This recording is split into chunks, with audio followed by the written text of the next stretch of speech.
ओम नमो भगवते वासुदेवाय नमः।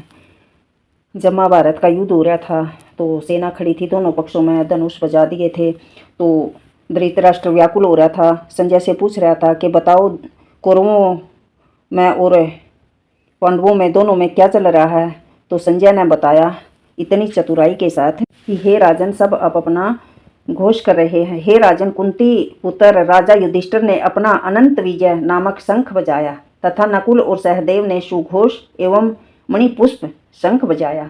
महान धनुधर काशीराज, परम योद्धा शिखंडी, दुष्ट दुमन, विराट, अजय, सात्विक, द्रौपदी के पुत्र तथा सुभद्रा के महाबाहु पुत्र आदि सब ने अपने शंख बजाए। कहने का तात्पर्य ये था, संजय ने राजा धृतराष्ट्र को अत्यंत चतुराई से यह बताया कि पांडवों के पुत्रों को धोखा देने तथा राज सिंहासन पर अपने पुत्रों को आसीन कराने की यह अविवेकपूर्ण नीति श्लाघनीय है, निंदनीय है।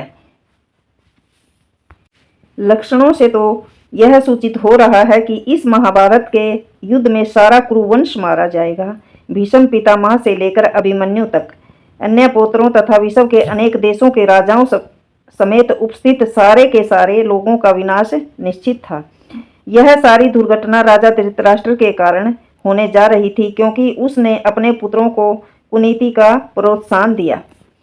तो इन विभिन्न शंखों की ध्वनि कोलाहलपूर्ण बन गई, जो आकाश तथा पृथ्वी को शब्दायन करती हुई धृतराष्ट्र के पुत्रों के हृदय को विदीर्ण करने लगी।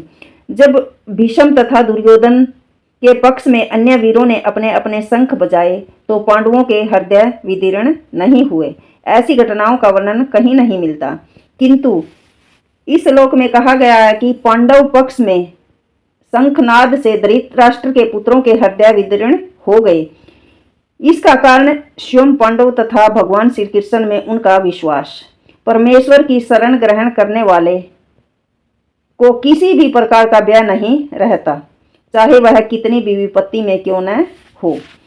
उस समय हनुमान से अंकित ध्वजा लगे रथ पर आसीन पांडु पुत्र अर्जुन अपना धनुष उठाकर तीर चलाने के लिए उद्यत हुआ।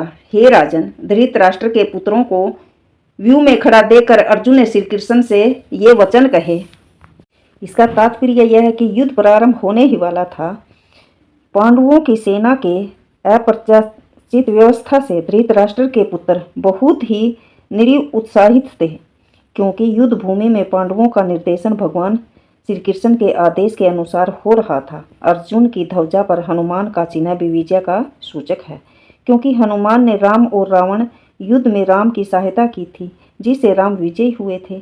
इसी समय अर्जुन की सहायता के लिए उनके रथ पर राम तथा हनुमान दोनों उपस्थित थे।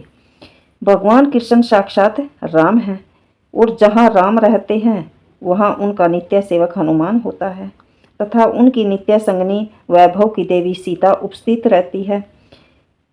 इसलिए अर्जुन के लिए किसी भी शत्रु से भय का कोई कारण नहीं था। इससे भी अधिक इंद्रियों के स्वामी भगवान कृष्ण निर्देश देने के लिए साक्षात उपस्थित थे। इस प्रकार अर्जुन को युद्ध करने के मामले में सारा सत्य परामर्श प्राप्त था। ऐसी स्थिति में जिनकी व्यवस्था भगवान ने अपने शाश्वत भगत के लिए की थी, निश्चित विजय के लक्षण स्पष्ट थे। ओम नमो भगवते वासुदेवाय नमः।